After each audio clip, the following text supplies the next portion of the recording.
Welcome once again. We are here at Terry TV, and it's really fun for me to bring you, my audience, my viewer, some of the exciting people that I've met on my journey. And I love to bring the people that I really resonate with. And I have to just tell you a little about this woman before I tell you what she wants me to say. I'm going to say what I want to say. You know how you chat with somebody or you meet somebody and you get that instant, wow, like this person, I resonate with them. So I remember having a conversation with her by phone a while back, like well over a year ago. And I had this instant, like, something about this woman. I want to meet her. I want to hang with her. I want to connect with her. And I got to meet her in person just about a year ago. And was like trying to follow her around all the time. It's true. Now you know the truth of all this. Oh no, you're the stalker. I am the stalker. I'm finally admitting it. All right, here I'm admitting it to everyone. And I just fell in love with her. And then, I love that the journey rolls us forward, and we've gotten to know each other and connect in many different ways. And we're having fun. We're playing together. We're going to be doing some cool stuff together. Who knows? It's just, I found a soul sister, and I found someone who is really a entrepreneur and who really comes from a place of authenticity and transparency.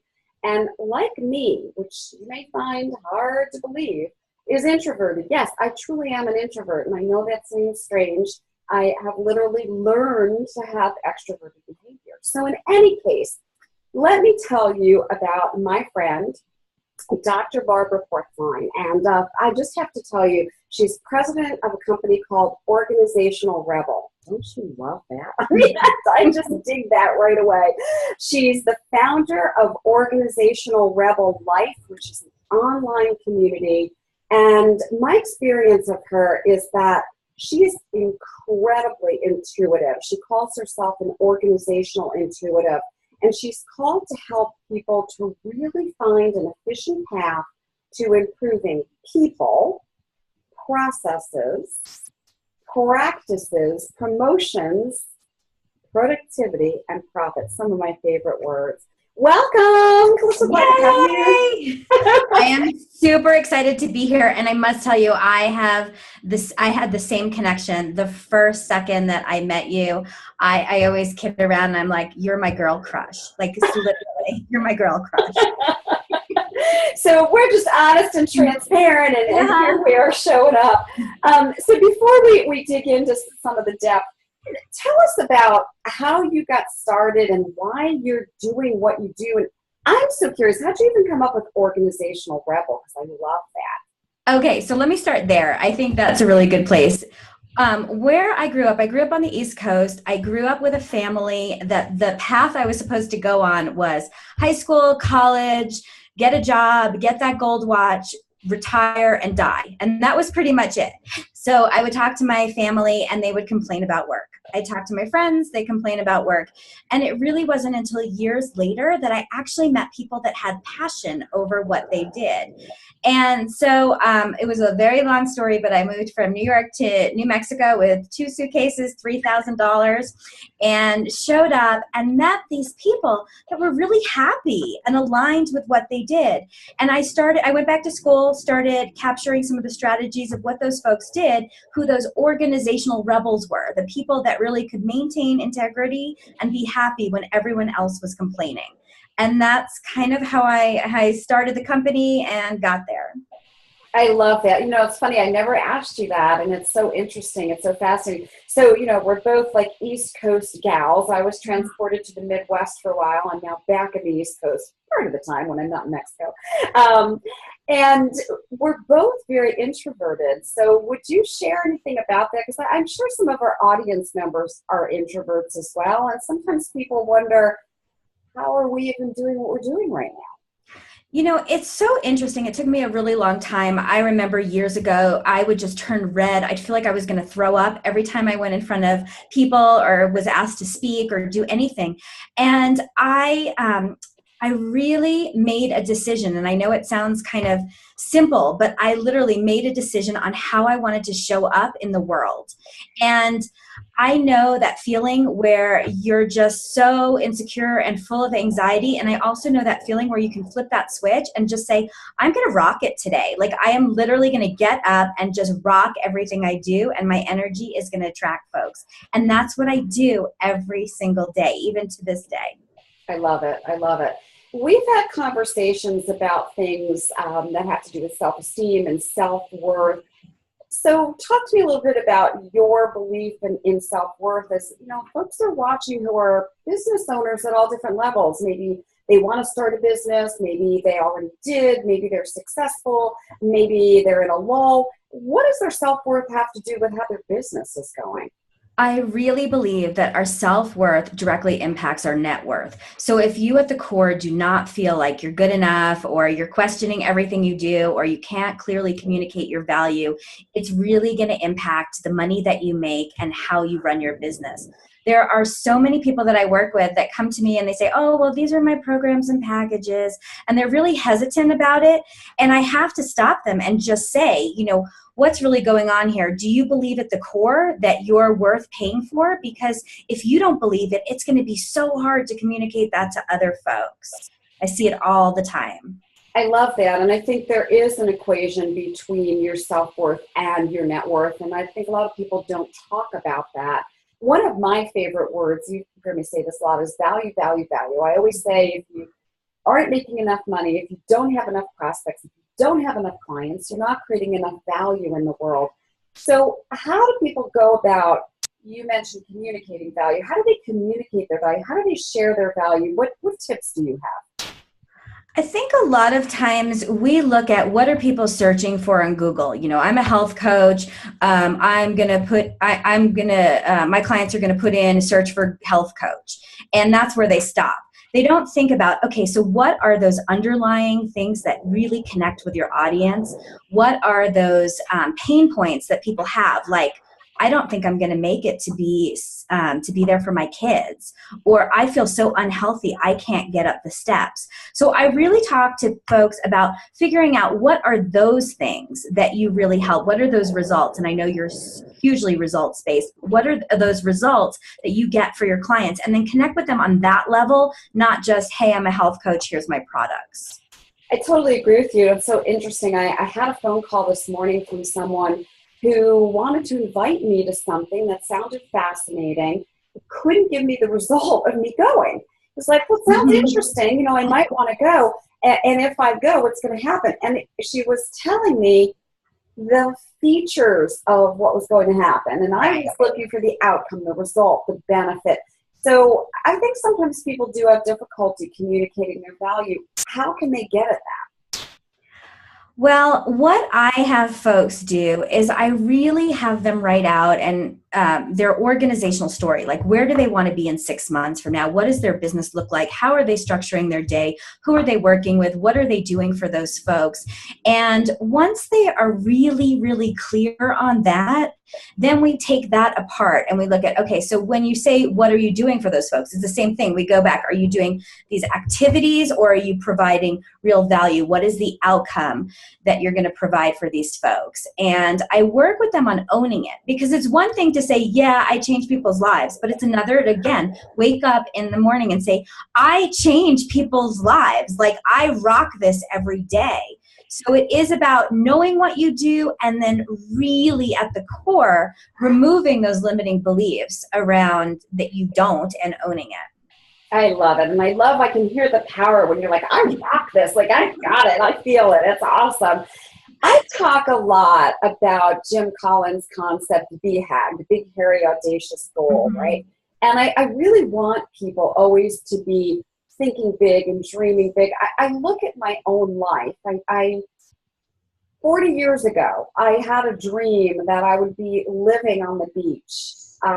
It didn't even make sense to me. It was a big, hairy, audacious goal. And now, I own a place in Mexico on the beach. I own a place at the Jersey Shore on the beach, right? It's like, wow. And people say, well, how have you had your business success? Well, I have these big, crazy dreams. What do you think about that? What do you teach? What do you preach about big dreams?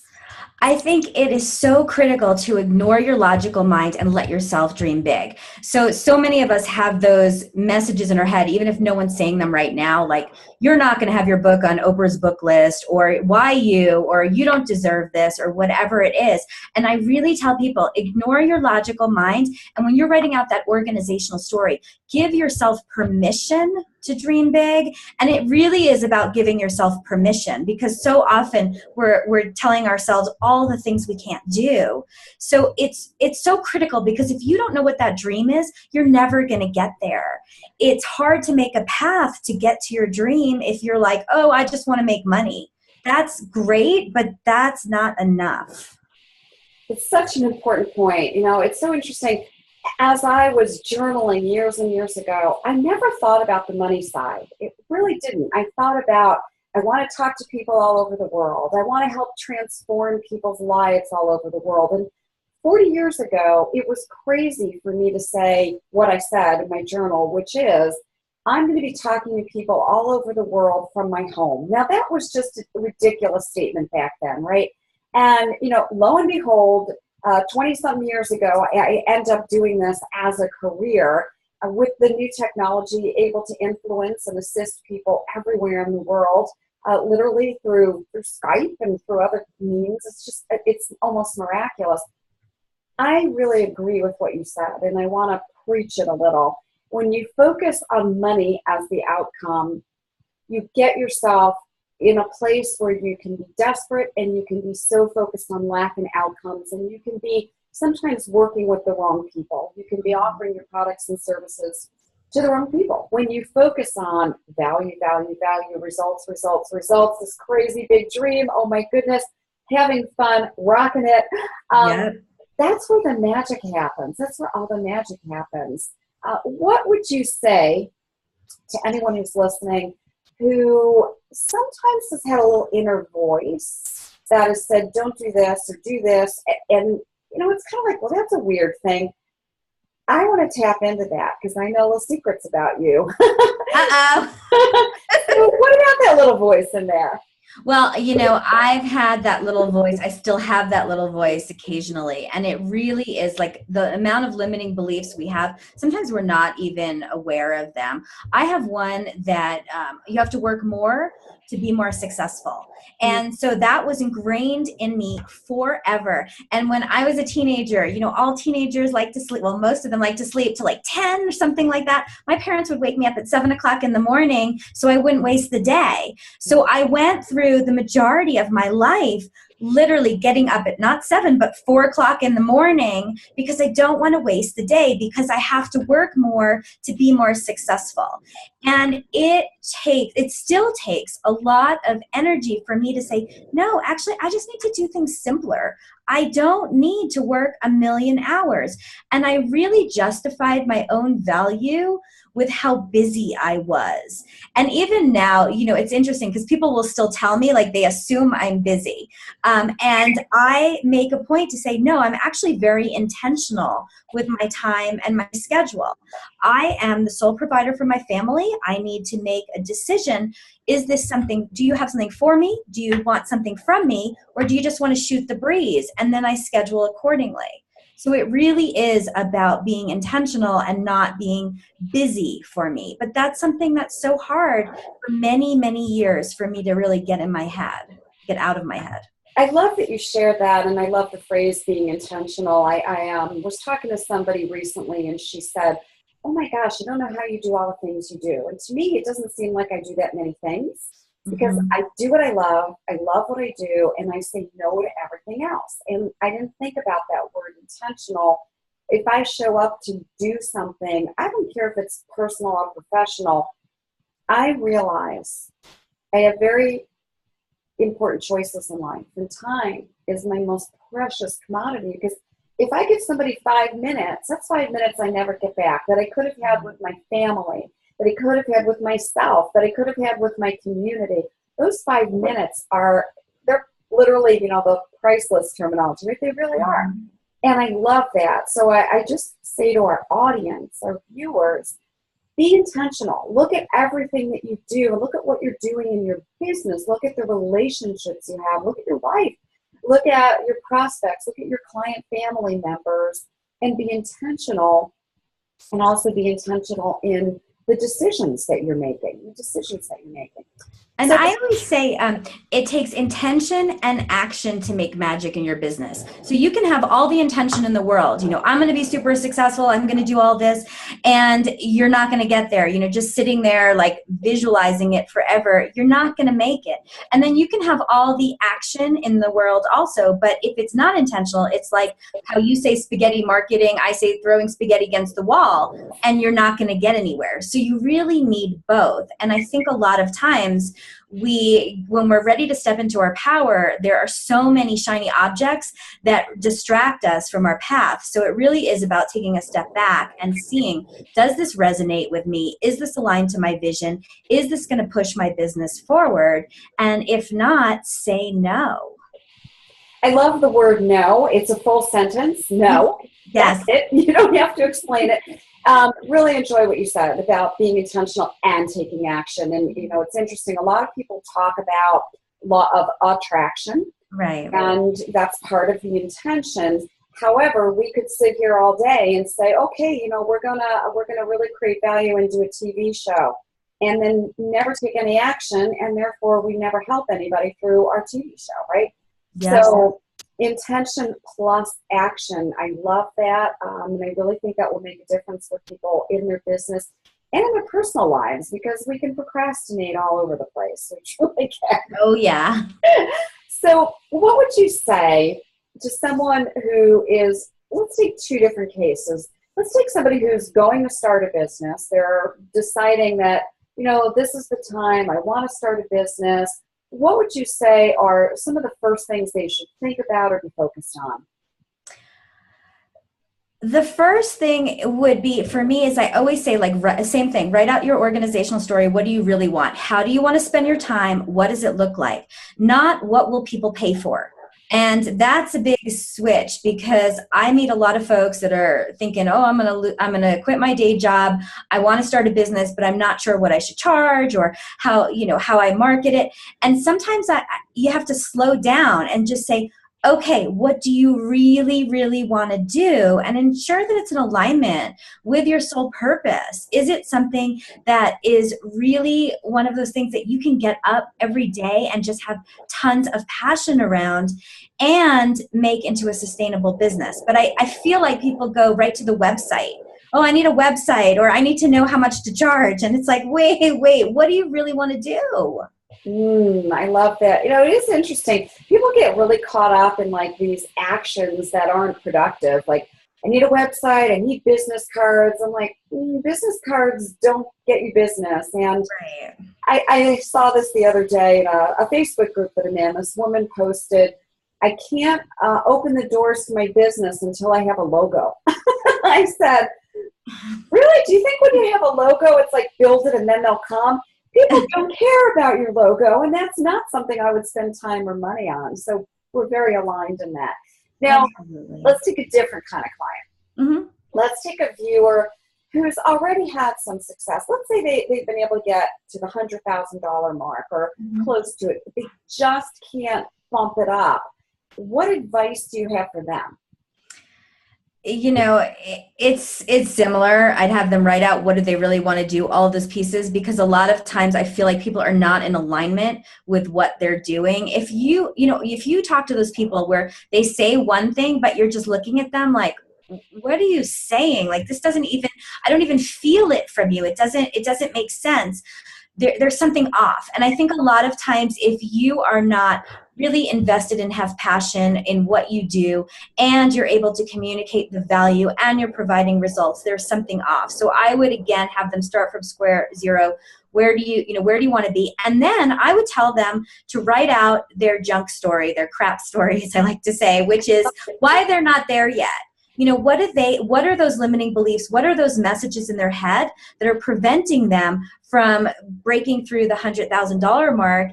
And then I would have them rip it up, like ceremoniously take that. Like I tell them, get a candle, get a bubble bath, get a bottle of wine if you need it, and really write out your story, cry through it, and then get rid of it because it's not serving you. And again, I'd look at what are their real goals, and then we'd reverse engineer. So you want to help this many people. Well, what does that look like a month? How many people do you need to talk to? And it would get very tactical.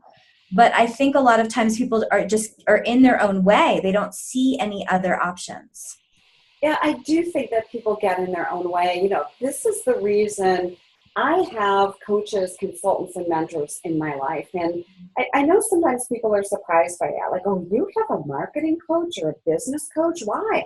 Well, the people that I hire, one of them is $100,000. I'll just share the story. I pay him $100,000 and I meet with him about 8 hours over the course of a year. Now, logically, you go, why would you pay anybody that much money? Well, this is how it works. One idea that he gave me 2 years ago, just one idea, put an extra $1 million in my bank account. Mm-hmm. So would you give someone $100,000 that could make you $1 million? Of course. Right, all day long. Let me give you two. Yeah. Right. So what I have found in my experience, and I'd love to talk to you about yours as well, Barbara, is every single time I've invested in a real expert, somebody who's really running ahead of me, been there, done that, learned the lessons, I can move quicker, faster, dream bigger, take those actions with those intentions, and get to where I want to go. What do you have to say to that? Absolutely. And so for me, it was really interesting because I thought I knew all the answers until I was 42, right? I thought I didn't need any help. Like I could figure it out. I'm super smart. I know how to do a spreadsheet. I can figure out finances. I know how to talk to people. I can get more clients. Like I literally walked around thinking I just knew all the answers. And in my 40s, one day at my lowest time, I was like, holy crap, I do not know all of the answers. And I made a decision to invest in myself and invest in my business. And that was literally the turning point in my business. I was always helping people before. I was always finding people that I was, and if you're watching, it's not you, but I was always finding people that I needed to help and were not smarter than me, better than me in any way. And now I literally seek out people that I can learn from. And I always tell my clients too, like, stop hanging out with those people that you have to help and save. Start hanging out with the people that have your highest and best interest in mind and that will really lift you up. And that's what I do. When I invest in myself, I find that I get more clients that invest in me. If I'm hesitant and I'm nervous about making a decision, that's the kind of clients I attract. Happens every single time. It's so interesting because I say something almost in the same language. I say, that's why we're soul sisters. So it's like, wow, this is amazing. If I want to have decisive clients, I'm the mirror. I can't sit here and go, well, let me think about it. Let me sleep on it. Let me consult the stars. Let me pray on it. Let me ask somebody who has no idea what's good for me, right? Right. I just literally go, here's my credit card. Boom, let's get going. And that's who I want to attract. Mm-hmm. Love it. I love it. Well, you want to hang out with people smarter, better looking, whatever it is, just find those people and it'll bring you up and you'll learn. And that's the thing. It's that you have to make a decision that you don't know all the answers and that you're open to it. And once you make that decision, it's like things just explode. They do. And that is part of doing business and life consciously, making these conscious choices. Look at the 5 people that you spend the most time with.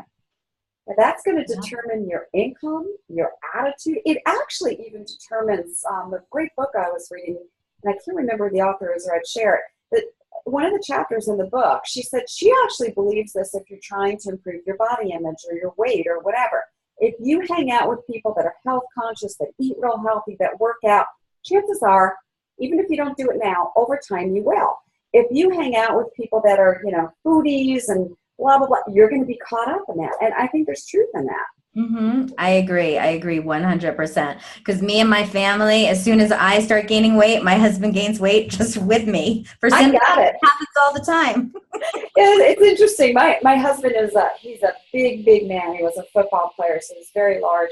When we first got married, I was really tiny, and I would try to eat to keep up with him. It's like, I could eat that much too. I gained like 25 pounds the first 6 weeks we're married. I thought, oh, this isn't going to be a good thing. No. All right, so we're coming to the end of our segment, and I'm so disappointed. Why don't you give the audience a really solid piece of business advice that you really want them to leave with?